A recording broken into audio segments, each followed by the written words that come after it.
दोस्तों नमस्कार। स्वागत है आपका एक बार फिर से आपके अपने चैनल RM स्टडी 24/7 में। तो दोस्तों आज हम बात करने वाले हैं भारतीय संविधान की। और भारतीय संविधान किसी भी परीक्षा का एक ऐसा हिस्सा है जिसमें प्रश्न जो है पूछे ही जाते हैं। तो जिन टॉपिक से प्रश्न पूछे जाते हैं वो सारे महत्वपूर्ण टॉपिक हमने इस जो है PDF में समाहित करे हैं। तो लगभग हमारे 38 टॉपिक हैं जो कि वन लाइनर की फॉर्म में प्रश्न दिए हुए हैं जिसमें। तो आज हम बात करेंगे इन वन लाइनर प्रश्नों की। तो ये हम पढ़ेंगे टॉपिक वाइज। एक एक टॉपिक अगर हम रोज़ कवर करते हैं तो लगभग सारे प्रश्न जो परीक्षाओं में पूछे जाते हैं वो हमारे कवर हो जाएंगे। तो चलिए आज का हमारा जो पहला टॉपिक रहेगा वो रहेगा भारत का संवैधानिक इतिहास। और यहीं से हम शुरुआत करते हैं इस संविधान की। और पूरा संविधान यानी कि 38 टॉपिक हम कवर करते हैं। और उम्मीद है हमें कि जब तक हम 38 टॉपिक क्लियर करेंगे तब तक हमारे लगभग सारे प्रश्न कवर हो जाएंगे इस वन लाइनर के माध्यम से। तो चलिए स्टार्ट करते हैं पहले टॉपिक से। तो स्टार्ट करते हैं पहला टॉपिक हमारा जो है भारत का संवैधानिक इतिहास। शुरू करते हैं इसे एक एक क्वेश्चन बड़े आराम से पहले पढ़ते हैं, इसके बाद हम लोग सुपर फास्ट तरीके से आगे बढ़ेंगे। तो चलिए जो पहला प्रश्न हमारा रहेगा वो है रेगुलेटिंग एक्ट कब पारित किया गया था। तो ये हमारा 1773 में पारित किया गया था। बढ़ते हैं प्रश्न अगले की तरफ। तो अगला प्रश्न हमारा है भारत के गवर्नर जनरल को किस एक्ट के द्वारा अपनी समिति के निर्णय को अस्वीकार करने का अधिकार मिला। तो ये हो जाएगा हमारा 1786 का जो अमेंडमेंट एक्ट था उसके द्वारा। बढ़ते हैं प्रश्न नंबर अगले की तरफ। तो अगला प्रश्न है हमारा महारानी विक्टोरिया को भारत की साम्राज्यी कब नियुक्त किया गया। तो ये किया गया 1858 में। चलिए बढ़ते हैं आगे।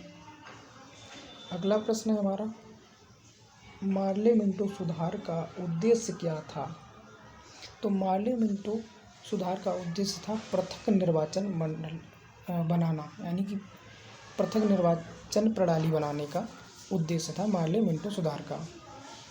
अगला प्रश्न है हमारा मार्ले मिंटो सुधार जो है बिल किस वर्ष पारित हुआ था। तो ये हुआ था हमारा 1909 में। अगला प्रश्न है हमारा मुसलमानों के लिए अतिरिक्त निर्वाचक मंडल प्रारंभ में किसके द्वारा लाया गया था। तो मुसलमानों के लिए अतिरिक्त निर्वाचक मंडल इसी मार्ले मिंटो सुधार 1909 के द्वारा लाया गया था। बढ़ते हैं अगले प्रश्न की तरफ। तो अगला प्रश्न है हमारा 1909 के इंडियन काउंसिल एक्ट में किस बात की व्यवस्था की गई थी।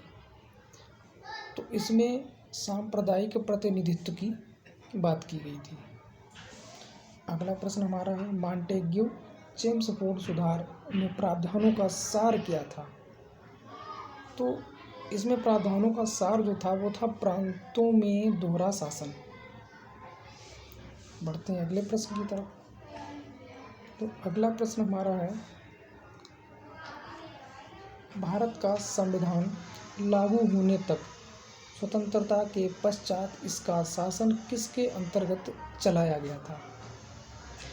यानी कि स्वतंत्रता के बाद तुरंत तो संविधान लागू हुआ नहीं था, तो उसके बाद जो है वो जो शासन चलाया जा रहा था वो किसके अंतर्गत चलाया जा रहा था।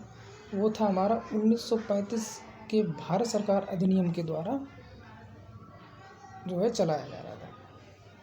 अगला प्रश्न है आपका भारत की आज़ादी के समय इंग्लैंड में किस पार्टी की सरकार बनी थी। यानी कि जिस समय भारत में आज़ादी मिली थी उस टाइम जो इंग्लैंड में सरकार बनी थी वो थी लेबर पार्टी की सरकार। बढ़ते हैं अगले प्रश्न की तरफ। तो अगला प्रश्न है हमारा, केंद्र में द्वैध शासन प्रणाली को किस अधिनियम के अंतर्गत स्थापित किया गया? तो ये किया गया था भारत सरकार अधिनियम 1935 के द्वारा। तो अगला प्रश्न है हमारा, किस अधिनियम की प्रमुख विशेषता प्रांतीय स्वायत्तता थी? तो ये थी 1935 अधिनियम की। अगले प्रश्न की तरफ बढ़ते हैं। तो अगला प्रश्न है हमारा, भारत में सचिव का पद किसके द्वारा निर्मित किया गया था? तो भारत में सचिव का पद भारत सरकार अधिनियम 1858 के द्वारा निर्मित किया गया था। अगले प्रश्न की तरफ बढ़ते हैं। तो अगला प्रश्न है हमारा, किस अधिनियम में कलकत्ता में सर्वोच्च न्यायालय की स्थापना का प्रावधान किया गया था?